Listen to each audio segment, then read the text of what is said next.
अस्सलाम वालेकुम। आज हम बात करेंगे एक ऐसे टॉपिक की जो कि बहुत हॉट टॉपिक है और आपने जब भी सोशल मीडिया ऑन करना है आपको कहीं ना कोई रील मिल जाएगी, कोई ना कोई वीडियो मिल जाएगी इस टॉपिक के बारे में। मैंने इस टॉपिक पे बात करना इसलिए ज़रूरी समझा कि मुझे इतनी ज़्यादा मैसेजेस आ रही हैं, इतनी ज़्यादा ईमेल्स आ रही हैं, इतने क्वेश्चंस आ रहे हैं कि डॉक्टर साहब हमें ये वाला बोटॉक्स लगा दें, हमें ये वाला फिलर लगा दें। और वो कौन सा बोटॉक्स एंड फिलर है? अभी जुनैद सफदर की शादी गुजरी है और उसके ऊपर मैडम मरियम औरंगज़ेब की अमेजिंग ट्रांसफॉर्मेशन के बारे में लोग इतने कॉटअप हो गए कि उन्होंने कहा कि यही वाला बोटॉक्स हमने लगवाना है। तो मैं आपको बताऊं कि it is not just Botox और फिलर्स। मैंने इसको डिवाइड किया है इनटू 4 पार्ट्स। सबसे पहले तो मैं अप्रिशिएट करूंगी एक इंसान की कमिटमेंट को कि उसकी अपने साथ कमिटमेंट है, डिसिप्लिन और जो एक कंसिस्टेंसी है। Whatever she has started doing it over years, she has stick to it और बड़े डिसिप्लिन से उन्होंने अपने ऊपर काम किया, which is really very good. तो पार्ट 1 की जो अगर हम बात करें तो वो है हेल्थ रिलेटेड सारी की सारी बात।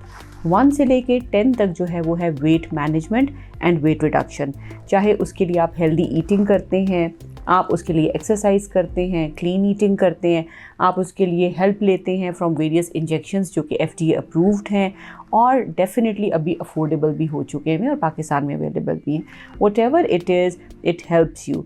क्योंकि ये तो आपकी इन्फ्लेमेशन को कम करता है, बॉडी के अंदर से फ़ैट को रिड्यूस करता है। आप जब इसके साथ एक्सरसाइज को कंबाइन करते हो, योगा को कंबाइन करते हो तो आपकी बॉडी टोन अप हो जाती है, आपका पॉस्चर बेहतर होता है। Part 2 is all the aesthetic procedures and the surgeries. Of course they make a lot of difference. उसके अंदर उन्होंने कौन सी सर्जरी कराई है या कौन सा प्रोसीजर करवाया है वो तो उनकी अपनी एक प्राइवेट कॉन्फिडेंशियल बात है। लेकिन हम एज एक्सपर्ट्स जो हमें देखने में लगता है, जो हम समझते हैं कि ये पॉसिबिलिटीज़ हैं, तो अगर हम उनकी बात करें सबसे पहले तो अगर मैं जो फ़ोटोग्राफ दिखाऊंगी उसमें आप देखो वो सिटिंग पॉस्चर है उनका और ये जो दूसरी फ़ोटो आप देखोगे उसमें उनकी चेहरे की फ़ोटोग्राफ है। तो whatever she has done, she has transformed her from head to toe. तो ऑफ कोर्स वेट मैनेजमेंट की बात तो हो गई। हो सकता है कि उन्होंने वेट मैनेजमेंट के लिए कोई सर्जरीज़ भी की हों या टोन अप करने के लिए, बॉडी को शेप अप करने के लिए कोई सर्जिकल प्रोसीजर्स भी करवाए हों। इसके अलावा नोज़ की सर्जरी मुझे लगता है कि डेफिनेटली जिस तरह का शेप है, जिस तरह उसके वॉल्यूम में रिडक्शन आई है, उसकी जो हमें लग रहा है, जो हमारी डिस्कशन भी हुई है, हमारे जो बाकी लोग भी हैं वो सब डिस्कस कर रहे हैं, तो हमें लगता है कि नोज़ की सर्जरी हुई है। इसके अलावा आप चिन को देखो, चिन ऑगमेंटेशन है, चिन डेफिनेशन है, जॉ लाइन डेफिनेशन है, जो कि सिर्फ वज़न कम करने से नहीं आती है क्योंकि सैगिंग होती है स्किन की। तो ऑफ कोर्स कहीं ना कहीं स्किन के ऊपर भी काम किया गया स्किन लिफ्टिंग के लिए, जिसके अंदर हो सकता है कि डीप प्लेन फेसलिफ्ट करवाया हो अगर उनकी सैगिंग थी, और अगर सैगिंग नहीं थी तो फिर उनको सर्जरी की ज़रूरत नहीं थी लिफ्टिंग की। फिर शायद जो बाकी प्रोसीजर है, energy based devices, HIFU, lasers, micro needling, इन्होंने उनको बहुत हेल्प किया। और इसके अलावा जो स्किन बूस्टर्स हैं, जब आप वेट लूज़ करते हो, स्किन बूस्टर्स आपको हेल्प करते हैं आपकी सैगिंग को बचाने में, आपकी स्किन को शाइन देने में, आपकी स्किन को ग्लो देने में और स्किन का हाइड्रेशन लेवल अच्छा रखने में।